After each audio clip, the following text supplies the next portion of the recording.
Hello, everyone. Welcome to episode number 24. That's 24. Oz, how you doing, man?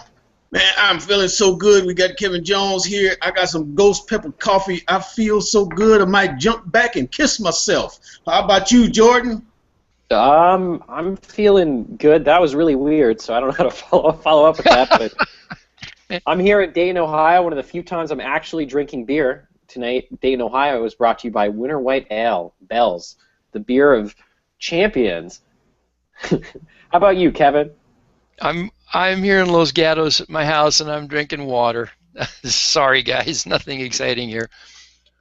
Welcome to the show, Kevin. Hello, everybody. This is Rick Grantham, rickgrantham.com, also excel.tv. Tonight's show is brought to you by a snowy Greensboro, North Carolina, and the Hilton Hotels, and are your friendly bottlers over at Miller Lite. If it's getting late and you don't yet have a headache, Miller Lite, go get you some. Hey, Jordan, would you tell us about last week's challenge? Oh, I sure will. You know, one of these days, Miller's going to come to us and say, you've been promoting our product, here's a lot of money, thank you for all the hard work you've done increasing our brand. But until that time... Thank you. Yes, that's what we'll say, no thank you. Until that time... Or they won't. Or they won't. Yeah, we'll see. I mean, it doesn't seem likely, but until that happens, we do have a question to answer. Episode 3's question was who, or I should say, what is this guy's name? So we had a lot of weird answers, but only one of them is correct. I think someone said Max Cell. That kind of reminds me of Max Powers from The Simpsons when Homer changed his name, but that's not the correct answer, unfortunately.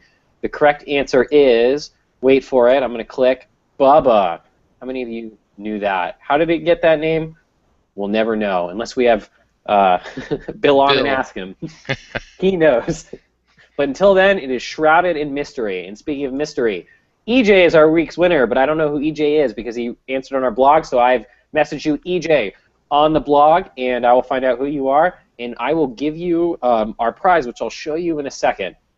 So, but until that time, we have to go to our next question, and that is, what year were Sparklines added to Excel? Not a hard one, but one that you should know if you are an Excel developer. So what year? That's what we're looking for. Now, if you think you know the answer, you can go to excel.tv, check out our blog. The question will be up there soon. Or you can check out our Facebook later this week, and we'll also post it, well, I think we'll post it to Twitter. So make sure to check us out on all our social channels, whether it's answering this question or just checking us out in general, because you should, you know. So let me just jump back here and show you what EJ is going in, because we have a lot of these. And I decided it's time to get rid of some of our swag. We have this V drink up with Excel TV. Now this is, I don't know if you guys know this, this is a fine foam, very high end. It says V drink up with Excel TV, great stuff. We're going to send you a few of these. Give them out to your friends and your family.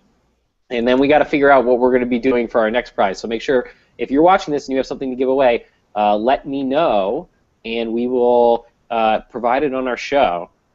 So until then, I'm going to put this beer in here. Don't worry, you won't get this one. We'll get a fresh one for you, EJ. So, to you, Rick.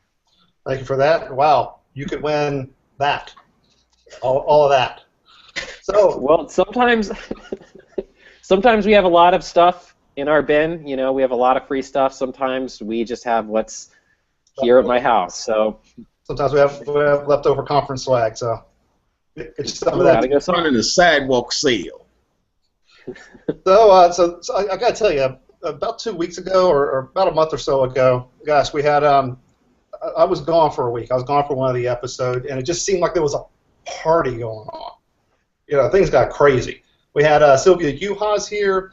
We had Zach Barisi, and we had our next guest, Kevin Jones. So I was glad that Jordan and Oz didn't run Kevin off, make him never want to come back. So this is Excel MVP Kevin Jones, author Kevin Jones, entrepreneur Kevin Jones. Kevin, hello. And would you mind, just to kick us off, talk a little bit about one of the best books out there, Don't Fear the Spreadsheets, that you were one of the co-authors for. Can you talk about that for a minute? Oh, wait. You just said one of the best? One of. It's out there. One of? It's out there. Oh boy, I don't know if I'd call it the best. It's fun, is what it is. It's I don't know if anyone's seen this thing. Maybe some of you have. It's called Don't Fear the Spreadsheet, and the way it came about was Tyler Nash, who's Bill Jellen's editor. She came to him with this basic question. She said, "You got all these books that are really, really good. They're really advanced. I've been editing them. They're great, but I'm a novice, and I've got a, I got a lot. I have a lot of questions that I'd like to have answered, but they're really simple. Like, how do I format a cell? How do I add a column, or things like that?" And so Bill said, "Well, you know what? Maybe we'll just make a book with those questions. So give us your questions, and then I'll answer them." So she did. She gave him about 120, 130 questions, and then we were at an MVP summit at Microsoft. Tom Erdis, Bill Jelen, and I, and we took a picture together. And then Bill turned around and said, "Hey, how'd you guys like to write a book with me?" And of course, Tom and I jumped at it because Bill's pretty cool, and he's got a lot of books. So we thought, well, what a great way to get into this, and so we did. And it took us a couple of weeks. We got it done, and there it is. It's called Don't Fear the Spreadsheet. It's just it has little stories in there about people who've done some really wacky things with Excel. Like there's one story of somebody who I didn't witness this myself, but Bill says it's absolutely true. This person did not know that you could change the tab names on a spreadsheet, but they did not like the default tab names, and so what they did was they put a piece of tape across the bottom of the screen and wrote on that tape what they wanted the tab names to be. So I thought that was kind of cute. There's a bunch of that stuff in there. What's that? Was it sheet 1, sheet 2, sheet 3? That was what was probably in the workbook. I don't know. Bill saw this. I didn't. He told the story, and it's in the book, along with a bunch of other little ditties. So that was my first venture into books. And then a year later, Zach Barisi and I decided to write a book about tables. It was actually his idea, and he was talking to me about it one day. And I said, I'd like to participate. I can do the VBA section, the automation section, and Zach was excited about that. I think he'd written one book before. Anyway, so we put this together and got it out. I'm more proud of this book because it's a serious book about tables, and it covers tables from A to Z, and it's a great book. So if I were to recommend a book, it would be this one, Excel Tables. I think that's one of Oz's favorite books right now. He talks about it all the time. Yeah, thank you, man. Let's hear about it, Oz. Because the thing is, when that showed up in Excel, well, man, it had been there a while, and I've talked with the Excel developers about that table icon. Looks like just a plain old grid. It looks pointless. But when I found out about it, to see how I could glue things together and not write all those formulas that I used to write. Put things in tables, have things refer to tables, and then I don't have all these some ifs everywhere. They can break. No, things got really tight. And then I just think, then I had somebody recently insisted on a solution be made in Google Spreadsheet. And I'm thinking the only way that this thing is going to work is if we can use tables. Otherwise, he's going to have something super delicate in Google. And I said, okay, I'm going to try this. I'm going to do the table. I'm going to import it into Google. And the table was gone. Now, what happens when the table leaves your kitchen? You got to eat on the floor like a dog.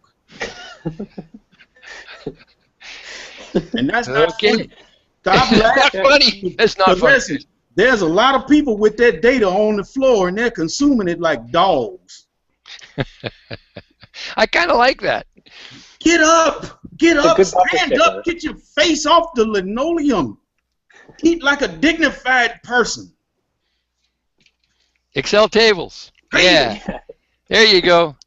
Oh, and by the way, I'd like to give an artist a plug. My daughter designed the cover. Oh, wow. She's 21 years old. She lives in Chicago, and I think she did a great job with this. She incorporated a lot of elements of tables in the artwork, and on the back she put a little pictures of Zach and I back here. So it's kind of cool. Cool. Right. So it should say Excel tables : stop eating like a dog instead of a complete guide. You get your data off the linoleum and start eating like a human being. Dignified. Keep it positive. You gotta be a spreadsheet user with class. So you know, Kevin, you've been doing this for a long time now. So give us a little you know, kind of history on your Excel adventure. You know, how did you start? What really got you into it? Well, you know, Brad likes to tell a story about how Brad Yunt, and then who's that other guy who wrote It's Not Excel, It's Magic or something like that? Bob Umlas? Yeah, Bob. Great guy, right? He's been an MVP since dinosaurs. So you know, Bob Umlas says, yeah, I use the Mac version of Excel 1.0 or something like that, right? Well, I tell Bob, I say, Bob, I was working in the Mac division at Apple on the very first 128K Mac when Microsoft delivered the prototype for Excel and Word. So that's how I got my start with Excel. And I've been following it ever since. I've been using it, and it just got more and more fun. I remember when they came out with multiple sheets, you know, multiple with tab sheets, what do you want to call them, worksheets in a workbook. That was just awesome. And then of course VBA was like, oh my God, this is awesome. And I've done things that you wouldn't believe what I've done with Excel over the past, geez, how long has it been? Well, since the mid '80s, I guess.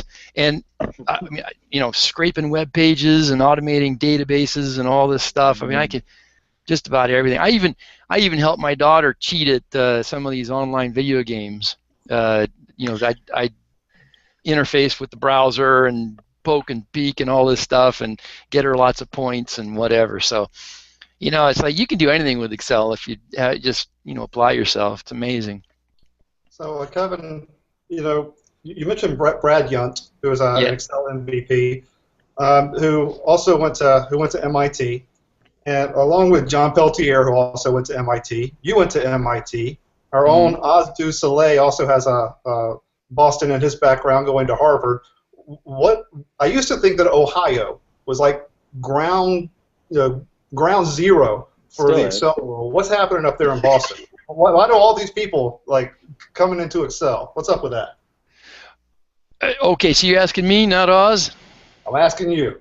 All right. Well, trust me, Oz is just going to jump in anyway. Yeah. Okay. I went to MIT. I went to the Sloan School of Management there. So I didn't go. I wasn't in the technical school, you know. But even the Sloan School had an analytical, technical side to it. And I studied user interface design, and we met with Mitch Kapoor and those guys, and because I think there was a Lotus 123 or one of those early spreadsheets was actually founded back in Boston. So I was exposed to a lot of that stuff, even though I was in a business school. But where I really got my earned my stripes, if you will, was I went to Cal Poly in San Luis Obispo and got a computer science degree, and then from there I did 3 years at a consulting company. And we did mainframe systems and wrote stuff in COBOL and other languages for mainframes for banks. And that was back in the days when we were moving from punched cards to screens and the basic 24 by 80 dumb terminals, and boy, those were the days. So that's my experience with MIT is business, but with a strong analytical side. So what do you think, Oz? I mean, is Boston ground zero? Yeah, I don't know, man. I was there for 2 years. I saw all kind of things, saw and experienced all kind of things. But it is interesting to see. Well, the thing is, when we talk to other Excel power users, a lot of us are self-taught. So yes. A lot of us are like a bunch of rogues and scalawags, scofflaws that just kind of figured things out because we had to. We're the ones that'll survive the apocalypse. So we didn't go to MIT. We just We just clawed our way up. Is that what you're saying, Oz? That's right. We That's weren't right. those fancy type college boys. We just clawed our way up and figured it out on our own. But even Kevin is saying it doesn't sound like you went and learned Excel during all of this training. Nope, I did not. Right. So then I'm curious when you say Excel can do anything, and I ask it from the standpoint of where do you see Excel fitting in all this big data talk, where you've got the business users who tend to use Excel, and then they start talking about Tableau or Salesforce.com, and then you have the coders with R and JavaScript. Where is Excel in this? It can do anything. Well, okay. There's a couple of different facets of Excel. One is it's a spreadsheet, right? And you can graph and chart and analyze, filter, formulas, and all that kind of stuff. So in that sense, Excel can't do everything or anything, but it can do a hell of a lot with big data and numbers. And Microsoft over the past 5-6 years, starting with back in what was it, about 2007, 2008, when they came out with Excel 2007 and then 2010.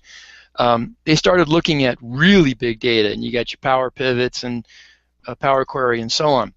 So that's the data side. When I say Excel can do anything, I'm talking about, hey, it's got VBA behind it, and VBA is really pretty much the same as VB. And then VB is you have access to the Windows SDK. You can access just about anything. You can do anything.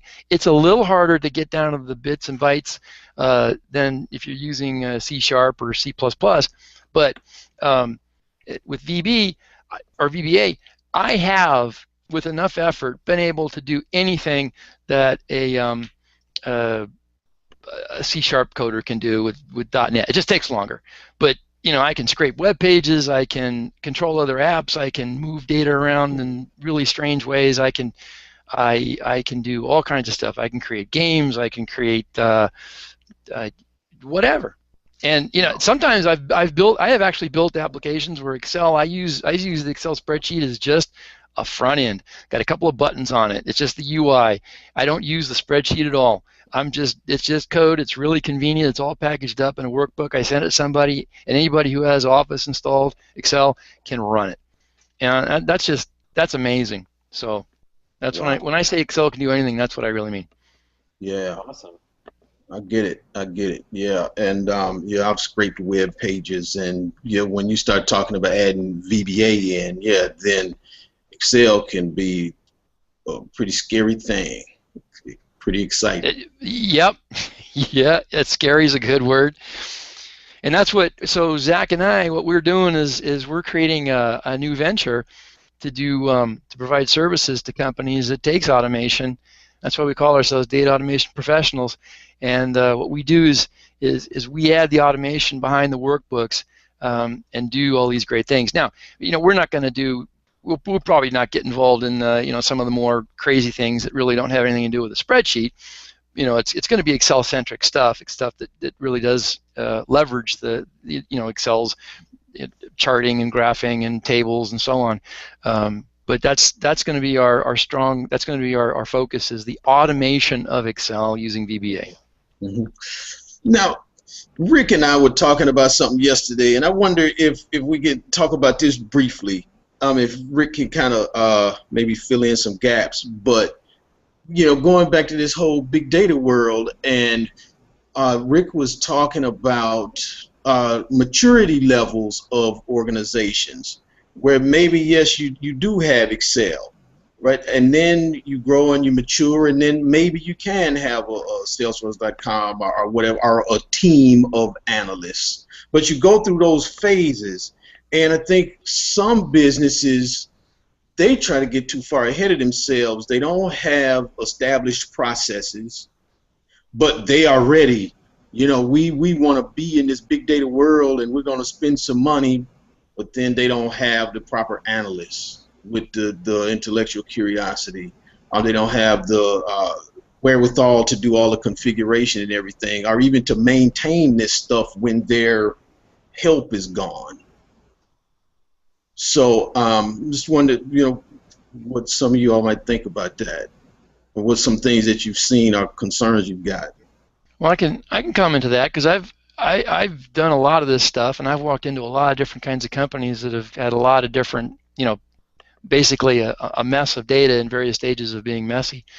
And there's been some doozies. I went into Gap one time. It was about late, when was this? Early 2000s, I think. I went into Gap up here in San Francisco, and they had just done an inventory of their servers, and they had found about 3.5 million spreadsheets on their servers, many of them with automation behind them. And this was because their IT department was about 1,000 strong, riddled with paperwork, and these were all generated by little skunkworks groups around the organization. So that was a mess. They had about 10 different databases all the way back to some legacy mainframe stuff you can only access with your 24 by 80 green screen. And one of the tests I had there was scraping green screens with Excel. So that was a mess. But more to the point, so what can we do as Excel experts, if you will, to help companies get past that? And one of the first things we do is we bring in best practices. Best practices start with good design. So start with general design, detailed design, development, a good testing cycle, and so on.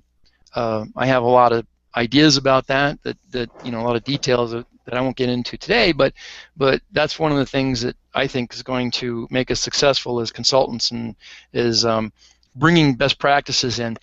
Another thing you have to watch out for is what's called engineering-centric design. Engineers who build products for them, right? So I can do it, therefore I will. And we see it on microwaves, we see it on VCRs, we see it all over the place.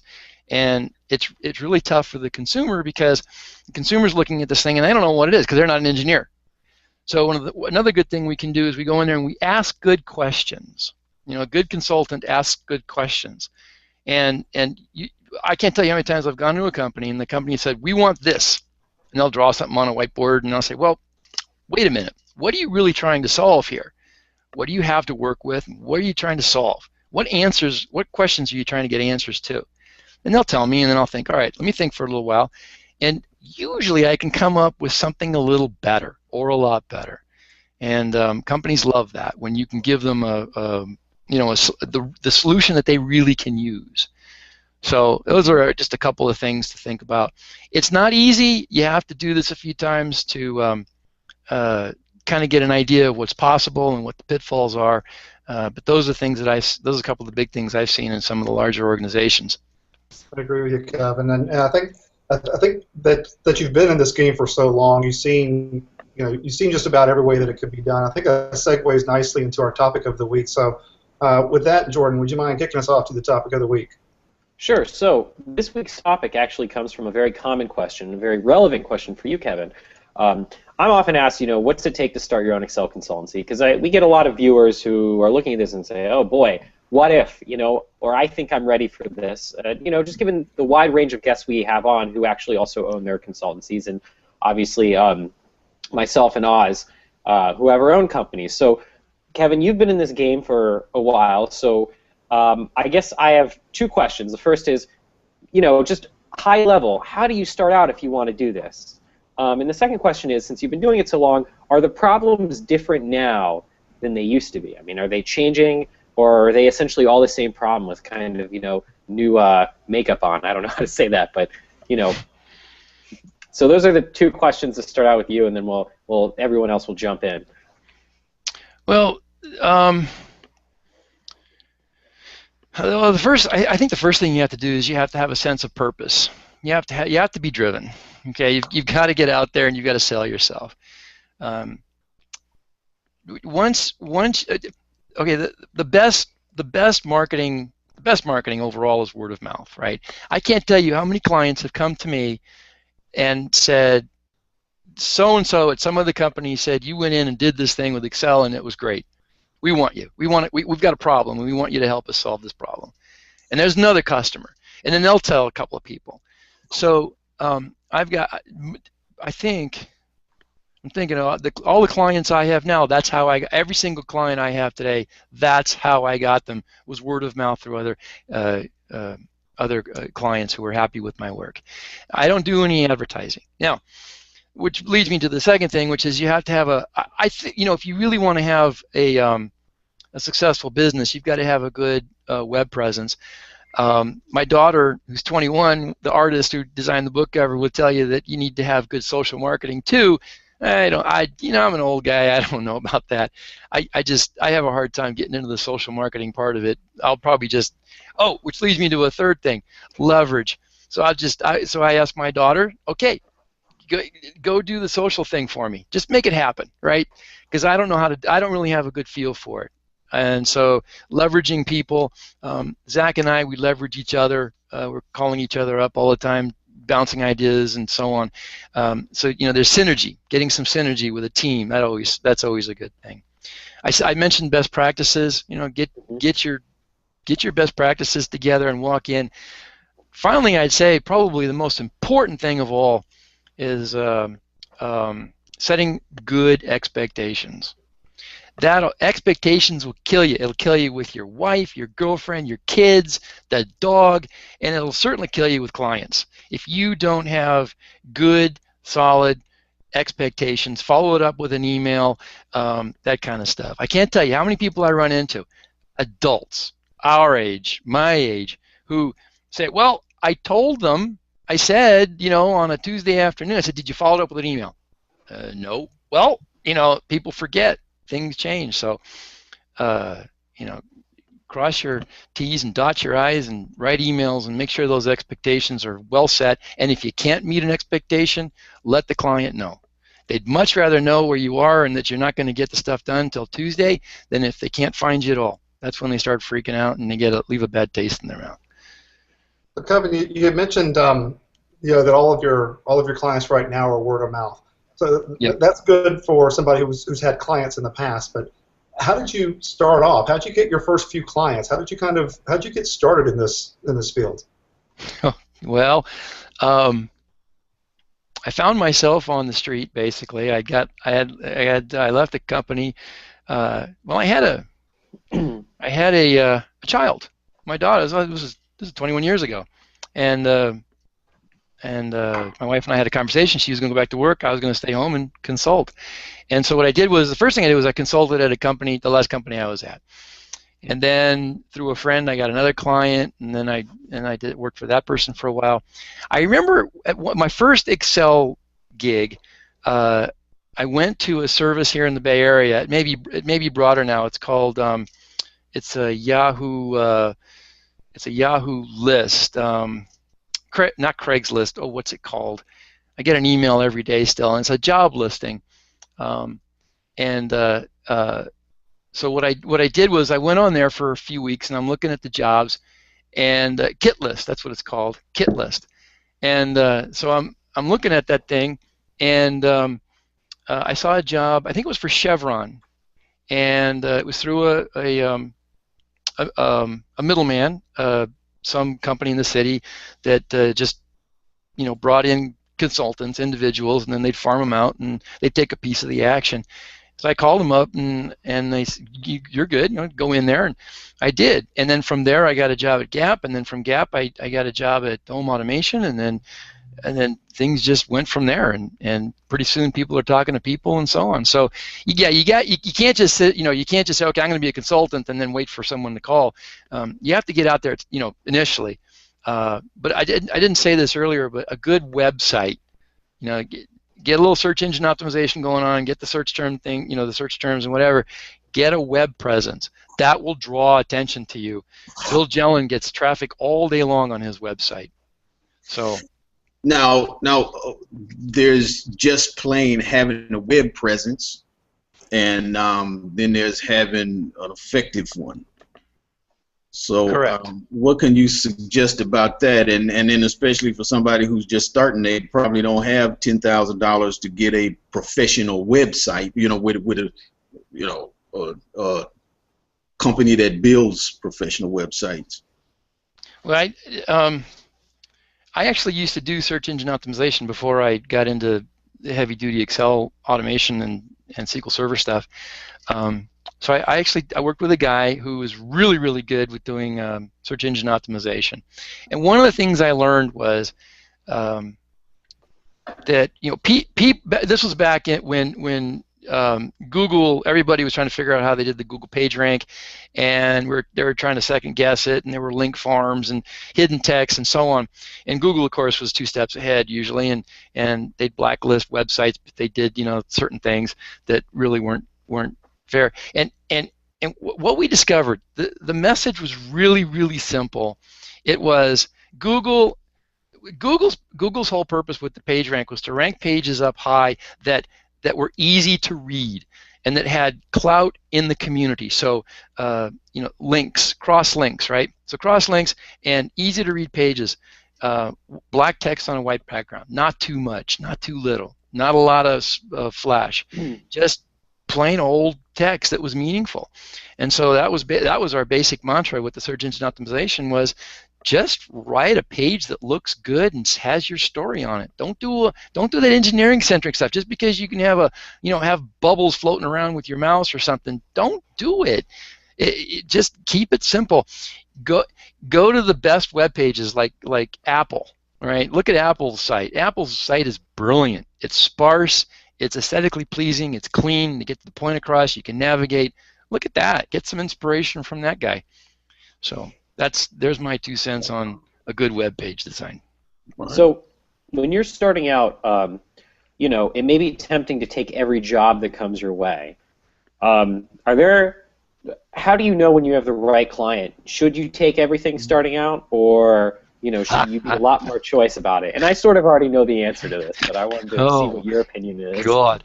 Yeah, well, you know, I had a nightmare client about almost 2 years ago now. I was brought in late because it wasn't managed well. The client was just, they were crazy. They had their idea of how we wanted. It was just a mess. And we at the end of the day, we really couldn't save it. It was so far down the tubes. You know, if you don't have a good clientele, you got to take what you can get, and charge what you can charge. And then just do a good job and get it done and get a reference. Have a LinkedIn profile and get a reference on your LinkedIn profile. And as soon as you get a couple of those, you'll start. Speaking of LinkedIn, I've gotten a number of clients just through LinkedIn, just people searching LinkedIn. So make sure your LinkedIn page is I do know something about social marketing, I guess. Make sure your LinkedIn page is current. It's got a lot of detail in there. You got some references, and that'll go a ways to getting some people calling you. Once you have the people coming, and you know, enough so that you can start turning some away, then you can think about raising your rates and picking and choosing, which is what some of the more successful consultants that I know do. I hate to say this, but well, I'll just say it. The more you charge, the more valuable you are. True. Yep. And I don't want to encourage people to go charge $300 an hour like lawyers do or whatever they're at now, but you don't walk into a company saying I really need to work $25 an hour, right? Because they'll think, well, you're an amateur, and they don't want that. $80 is good, 120 is good, 150. You got to feel it a little bit. There's no real good right answer. It depends on the length of the contract or the job. It depends on what you're going to be doing. It depends on a few things. But don't undersell yourself. Make sure your rate is reasonable and makes you look good. What do you think on that, Oz? Man, I got so many thoughts about that, and it's been so long, because I remember, I was laid off and I started this whole consulting idea, and I was a guy used to getting a salary, and then somebody says he needed something done. I told him, how about $30 an hour, and I let him bring me down to about 15. And yeah, I had no clue. And then I started saying $50 an hour, and then people are saying okay, you know. So then I have tested over the years about where I just get plain no all the time versus a mix of okays and that's too much. But yeah, and it's also taken a while to determine what kind of clients I work best with. Because I haven't, I guess, I don't work well with ones that ask a whole lot of questions before they commit to anything. And I understand asking questions, but the first client that I turned down when I was flat broke, it just seemed like she was going to wait for that moment when she could pull me off because I've done all the hard stuff, and then she could finish all the easy stuff herself, versus allowing me to finish the job. That's the way that she was asking the question. So it wasn't the amount of questions. It wasn't that. It was the way that she was asking them. Just seemed like, yeah, she's gonna try to stop me right at that moment. I have a comment to that. You're experiencing what we all experience as consultants, and that's that point where we're told to leave, or we're told to build something, and we really don't think it's quite the right thing, but they're insisting that that's what you got to do. Mm-hmm. One of the things that's the bad part about consulting. The good part is that we can make our own hours. We can we have different jobs. We go from one to another, so it's exciting. The excitement stays. That's cool. But the bad part is that more often than not, the project isn't really our ideal project, and you just got to grin and bear it, and you do the work. And yep, I agree with that. And there's the here is exactly what you want, and then here is good enough, and then here, where can we be in the middle of that? Oh, okay. And a comment to that is, if you believe that a client, if you think you need to build X, A, B, and C, but they only want A and B, and you perceive C to be pretty darn important to the solution, and they say no, we just can't afford it, we don't want it, whatever. As a good consultant, we want to go in there and we want to say, all right, I'm with you on this. I'll do what you want to do. However, you gotta understand, here's my take on what will happen later on down the road if you don't do C. And you let them know. You don't get emotional about it. You just, matter of fact, here's the pros and cons of whatever. You'll save money, but you won't have this, and so on and so forth. Then you're done. Your job is done. That's it. Well, the one thing that I would say about that is when it's like critical stuff. Like if it's saying, build me out this interface and put the math in and don't do any validation, none of that, I'm not paying for validation. Well, I can't do that job because as soon as I walk away, it's going to take an hour before that's broken. Yep, I've had that happen to me as well, and my solution to that is, okay, I will, in order to get a good review and in order to not have something broken a month down the road, I will put in a few of my own hours, and I'll just do it anyway. So, it's different every time. Okay, I got a comment, then I want to pass it over to Jordan. Oz, you serve that up as a negative thing, but quite honestly, I see it as being the most positive thing about being a consultant. Okay. Look this off your list, Kevin. You get to leave. You get to get out of Dodge when it's all done, man. That could be a good thing. Yeah. Especially if you hate somebody. You hate the job, you hate whatever else, man, you get to go. So, Jordan, you had a question? Yeah. So one of the questions I asked early on that I just wanted to hear everyone's thought on is, are the problems that clients are asking, are they different now than they used to be? I mean, are you solving different problems? Are they changing? You know, now in the era of big data, I hate saying that, but you guys think that the problems are changing? Like, you know, a few years ago, I don't think people were as interested in the interactive applications that I'm making now. I mean, I know dashboards are a buzzword. People seem to be more interested in that stuff. So what do you all think? You know, are the problems changing? Are they going to continue to change? Well, I'll jump in because I like Rick bringing up the idea about the negative. You know, because yeah, I talk a lot about the troubles, but there are some great things. It is great to be able to go in and help an organization to build something that it takes them 90 minutes a week instead of 6 hours a week because of something that we work together to build. Beautiful. But have things changed? See, this is the thing I put on LinkedIn yesterday, that small data is still here. You still have to know, you know, the restaurant has to know how many rolls of paper towel they have. You know, they still have to know. And if they can't account for half of all the paper towel rolls, somebody's stealing. That's not big data.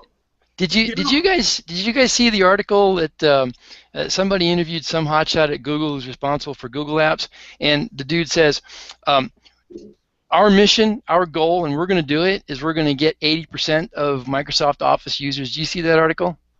No. No. Yeah, 80%. Because they say, or 90%. It was some outrageous number, and the reason is they have metrics to show that the vast majority of Excel users really are not interested at all in big data, and a lot of them aren't even interested in medium-sized data. That's a different conversation. That's a whole different conversation. I bet you Otis Campbell, he staggered into the Mayberry jail and wrote that while Barney Fife was sitting at the desk. That's who wrote that. I don't even get that. I'm sorry. You didn't watch the Andy Griffith show? Man, George, he's young. Nick at Night? But see, the big data, Excel, all of this stuff, that's a whole different conversation. When Jordan is talking about these interactive applications, you know, that's not big data. That's interactive applications, and that's where you need a table and to get your face up out of the dog dish. you gotta, you know, because I've seen it where somebody has gotten in too deep with Google, and it's hard to get out because they're gonna have to move all the documents, all the calculations, and change all the sharing and stuff. They're in too deep with that nonsense. But there's some fundamental things that Excel does that Google does not do, unless you're a developer. Now, see, that's the trick. That's the lie that's being covered up. In order to get dependent drop-down lists with Google that are robust, you have to be a developer. So, Rick, you've been doing BI for a while. Are the problems different? What do you think? Oh, is that for me? Gosh, well, there's nothing new under the sun. You know, all things are the same. But you know, are there different ways that you attack the problem? And do we all kind of learn from the last person who wrote the last book? Sure. I mean, I think there's incremental knowledge that goes on, and I'll accept that. But for the most part, I mean, people are still solving the same problems in about the same way. They're just using a different technology to do it. I mean, if you listen to Stephen Fughes as an example, you know, there really is no big data. What is it? It's just more of the same thing. You know, it's just is it really even worth having a new term? You know, it's okay, so you got more of it now. Of course, there's always more of something later on, you know, big deal. And so is there really anything new under the sun? There's always something new to learn, and I think that's cool. I like that. It makes it interesting. I can't wait to dig in. But no, I mean, if you're an analyst, you kind of geek on this stuff, and yeah, that's cool. Figure it out. So with that, Oz, would you mind taking us to the tip section to talk about how people geek out? Oh man! All right, we are gonna do that now. Everybody, stick out your tongue. You are gonna like this. All right, I'm gonna show you I'm going to show you my screen here.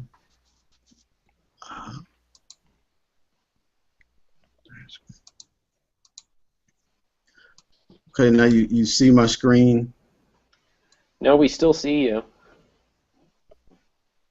Okay.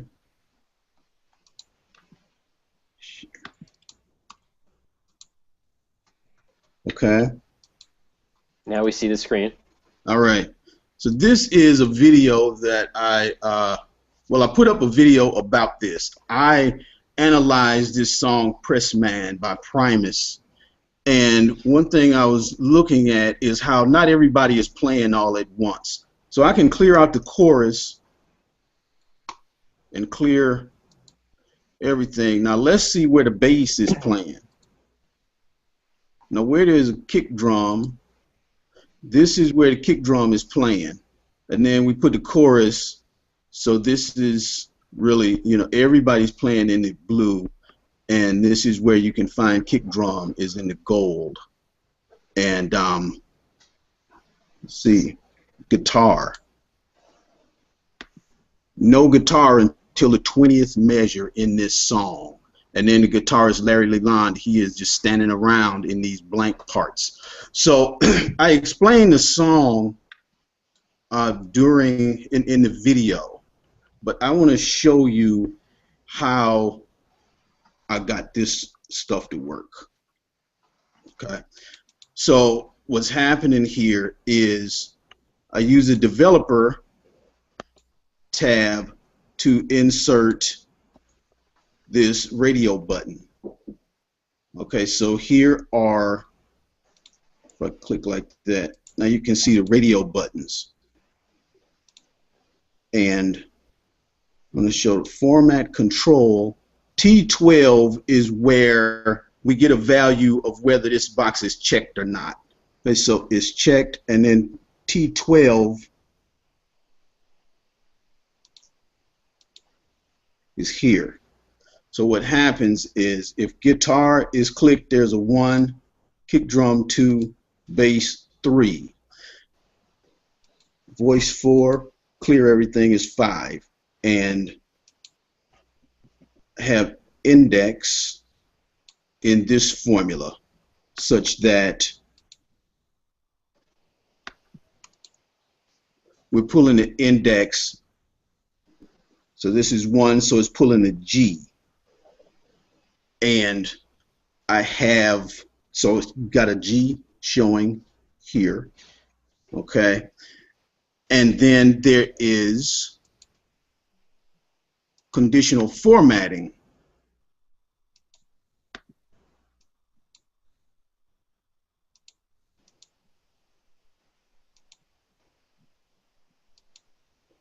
So that in this range, where I have the measures, where the voice, bass, kick right here, all is looking to see where is anything in T14, which is that G, which is the index, say 1, pulling from this range. So we've got G here, so it's turning anything gold that has a G in it. Close. And so it doesn't matter if the G is, if the instruments are in a certain order. So we've got in this measure bass, guitar, kick drum, guitar, bass, kick drum, guitar, bass, kick drum, toms, and an asterisk for some other piece of the song that I was showing.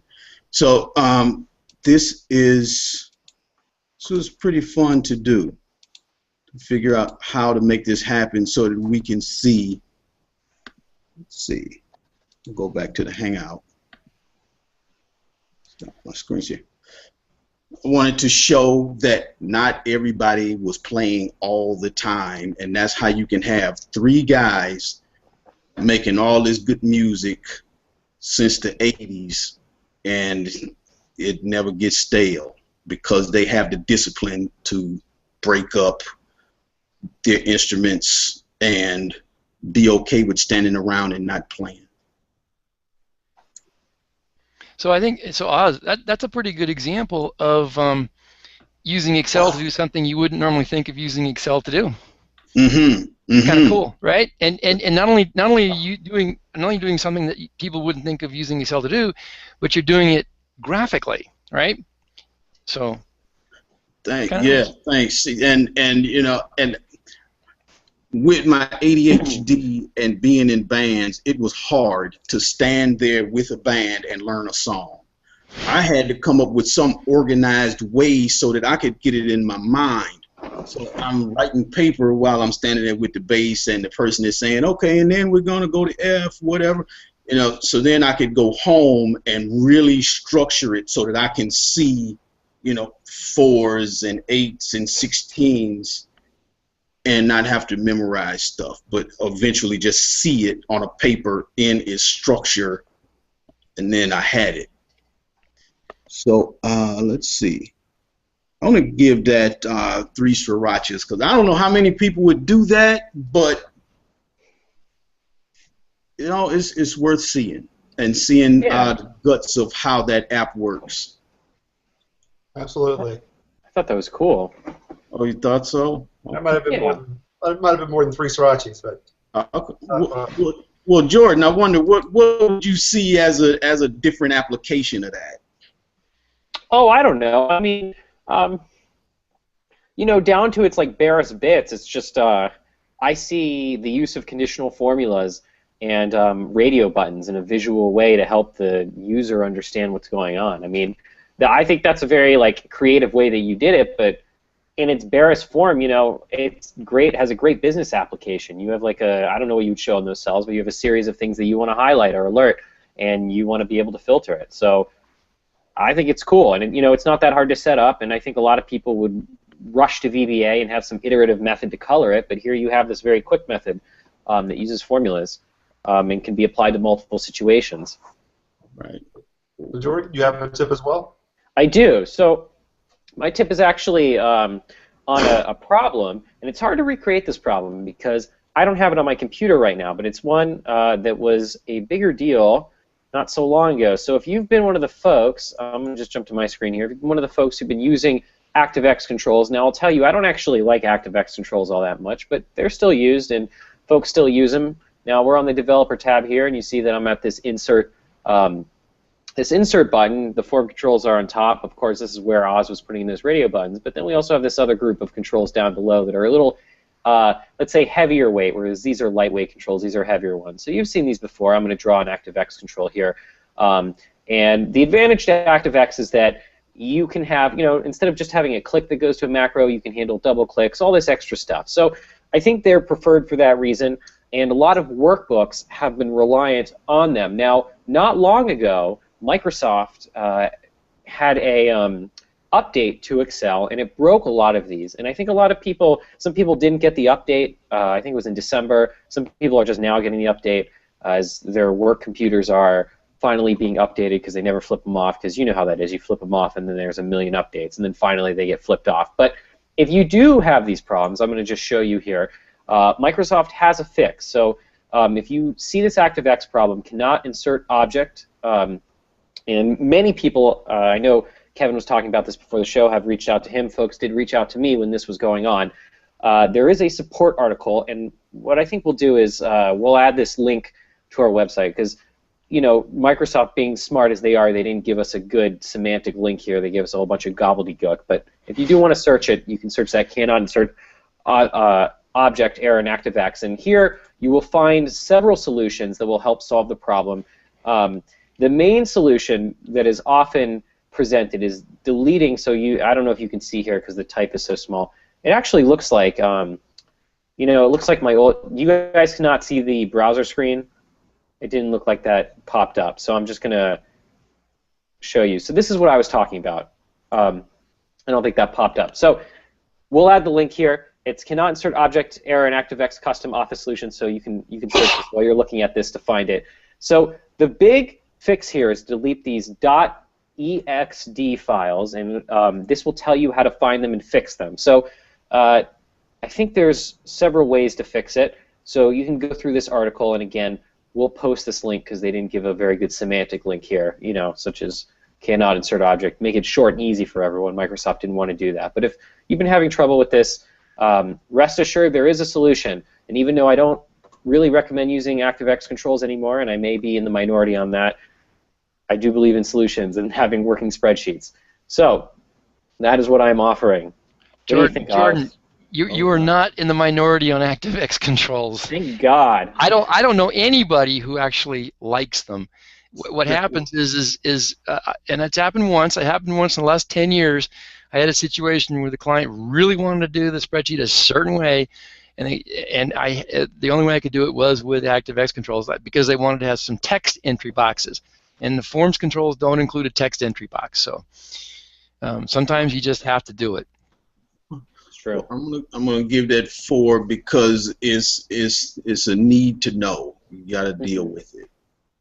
All right. So so can you briefly say something about what is the big deal with ActiveX and why people say leave them alone? It's really technically. I don't know. I can't explain why, but all we know is that everybody I know who's ever tried to use them, and I've run into this a number of times, experiences problems. They'll work for a while, and they're more robust and more flexible than forms controls. You have more properties you can set. The VBA behind them, the automation behind them is more flexible. You can basically have these event handlers. The forms control just has one macro you call. ActiveX controls have multiple event handlers. So they really are a good idea. They're just not implemented well. They don't live well in Excel on a spreadsheet. And so what happens is, I've seen this time and time again, you'll first start seeing the control misbehaving in the sense of the font will get bigger every time you click it, it'll disappear, it'll shoot up to some other part of the spreadsheet. Yeah. The next thing you'll see is the workbook will actually get corrupted. And when nobody wants to have a corrupted workbook, especially now that we're in 2007 and later. Corrupted workbooks, they're really hard to recover from. Back in the old days, you could just, there were tools you could buy that would fix them, but now there aren't any tools. The tables are the internal tables are just too complex. So I avoid them like the plague. Okay. Yeah, just real quick on that, Oz. I tried to recreate an example. It's hard to do, but it worked out really well for my book when I was making an argument against them. But the most common thing I see is that they just start jumping all around the screen. There's these times where they'll appear in the upper left corner of the screen, but not for any real reason. You'll place them on the spreadsheet. Sometimes you'll get 2 of them, but one of them is not clickable. They're just fraught with problems, and that's because they are a leftover of this older Windows style of presenting these Windows controls. So new Windows doesn't really use them anymore. They're leftover Visual Basic 6.0, which I'm not against, because like Kevin said, you can do a lot with VB, but they don't play nicely. And even on user forms, they sometimes don't play nicely, but they do play a lot better on a user form versus a spreadsheet. And the last thing, and then we move on. Because I have been tempted to use ActiveX because, like on my spreadsheet, where if I go out to say 60% view, the type gets really small. On ActiveX, you can change the size of your font. Yes. And that's where I've been tempted to go ActiveX until I start reading about the problems that they have, and then it's not worth it just to be able to change the size of your font. All right. I'm going to say something about just controls in general on a spreadsheet. I tend not to use controls on a spreadsheet other than command buttons. Here's what I do. Command buttons and their form controls, and drop-down menus using the validation function, the validation list. Okay, so now I've got buttons to activate things, and I have drop-down menus for a selection list. Combo boxes, radio buttons, check boxes, I try to stick those on user forms and have the user forms come up. It's so much more aesthetically pleasing, and you can make them look so much better, and you can manage them better too. That's my basic best practices, if you will, in terms of UI design and how to avoid using both ActiveX controls and forms controls. All right. I don't know why everybody's always hating on Activex. Superhero made. It just doesn't make any sense. All you haters out there. Anyways, let's move on to the tips or the news section. So I got some news to share. There's a lot going on. Hold on a moment.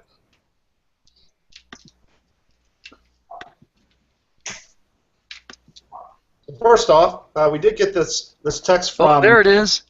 You can see this. We got this from Zach Barisi, who sent this in while we were having the show. So thank you, Zach. This was Google's 80. Their goal to grab 80% of the Office business, and here it goes. If you get down to the bottom, hey, 85, 90%. Don't worry about Excel users hating on us, and then especially hate on the Excel users. So first off, Zach, thanks for sending that. That's over at Business Insider. Google planned to beat Microsoft Office 2015. Bit laughable. Next thing coming up here is the Amsterdam Summit. We like our friends over there in the Netherlands, I believe it is. Yep. Over there in Amsterdam. Yep. We got JKP. Got all kinds of cool people over there. So this Top Excel class, go over there to Top Excel class, topexcelclass.com. Check it out. There's a summit in Amsterdam on April 13th and 14th. So all kinds of cool people are going to be out there presenting. I think Ken Pulse is out there. Just all kinds of people. People we're big fans of. And the owners over here, is people I was talking about, JKP. You have not only Tony DeJonker, but also Jan Carroll Petiers. Not sure if I'm saying that right, JKP. But then also, lastly, don't forget the Pass Analytics Conference over at passbaconference.com. If you come over here to speakers and you click on Excel speakers, and you scroll down, wow, there's a lot of cool people there. In addition to cool people, there is me, Oz, and Jordan. So feel free to come on by, say hello. We'd appreciate that. Yeah, that's right. That's right. And with that, I'm going to pass this on over to. Well, you know something. Let me. I wanna say this, because with this whole 80% thing, I've gotten riled up here. I gotta wait a minute. I got to go back to. Okay, Oz, you got to realize this is just a couple of managers at Apple who have they got a hot thing for Microsoft. So. Okay, but see, I've got friends who say that my job is to get people off of Excel, and Google is free, and all of these wonderful things about Google, until somebody is in too deep and it's hard to get out. And I just want more Excel users to say help stop this madness, because there are some fundamental things that Google does not do. We're not talking about power user stuff, just a table. There's no table in there. That protects spreadsheet integrity.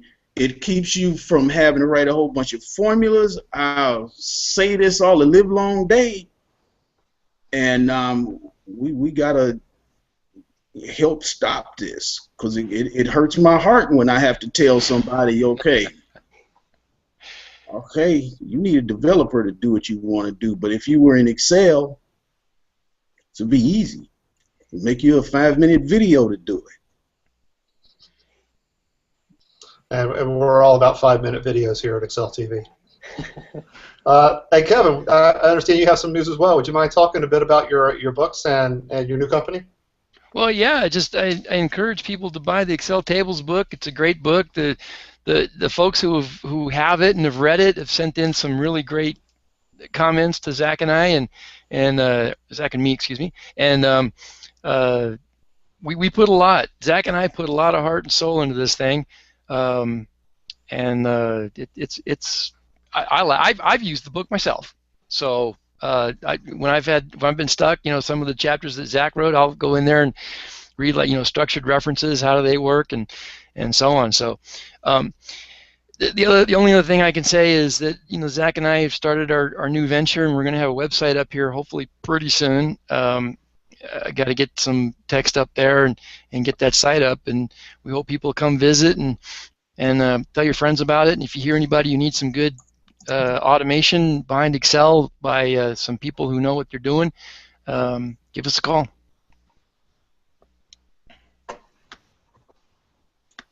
Great. So thank you for that. And so finally, let's close out with our where can you find us? Get over here on the side. So where can you find us?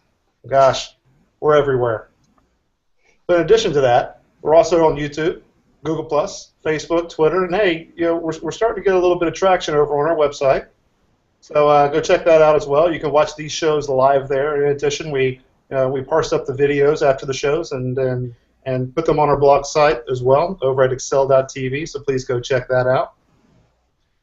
And you could also be part of our HOA circle. So if you're over on Google+, tell us, hey, you want to be part of the HOA circle. That's our Hangout on Air circle, which means you get notified whenever we have, whenever the next shows are coming up. So go ahead and be part of that as well. Hey, and I'll donate a book to the, if you want to have a giveaway. Yes, we do. They don't want our swag. These guys don't even want it. I show it to them and they make fun of it. Yes, we definitely would appreciate that. All right, here it is, right here, and I'll have Zach and I'll sign it. You show the front, now show the back. There you go. So in addition to our cool 30-cent beer cooler, you can get a cool book. That's right. That's good stuff. Yeah, baby. So, Kevin, thank you so much for joining the show. It was a pleasure watching the video, or watching the episode, maybe 2 episodes ago when you were on. So thank you for joining us. It was a real pleasure meeting you at the MVP Summit. So, gosh, it's been great having you here, so thank you. Yeah. You're welcome. It's been fun. Good stuff. I got to get myself a bow tie and a hat, though. I just don't feel part of the group here unless I get I get decked out. So. All right. So, I am wearing something kind of cool. I don't know where I got this, but it says it's a rocket science sweatshirt. Some company that was around years ago. I found this thing in my drawer the other day and I started wearing it. Rocket science. All right. Kind of fun. I'm going to pull this nameplate out from our first episode then. Where's my bow tie and hat? Very first there episode you go. stuff. I can't believe that's still here. But anyways, hey everybody, episode number 2 from season number 2 is in the books. Thank you so much for joining us, Kevin. And until next time, this is Rick Rantham along with Oz Du Soleil and Jordan Goldmeyer saying, keep on excelling. We'll see you next time.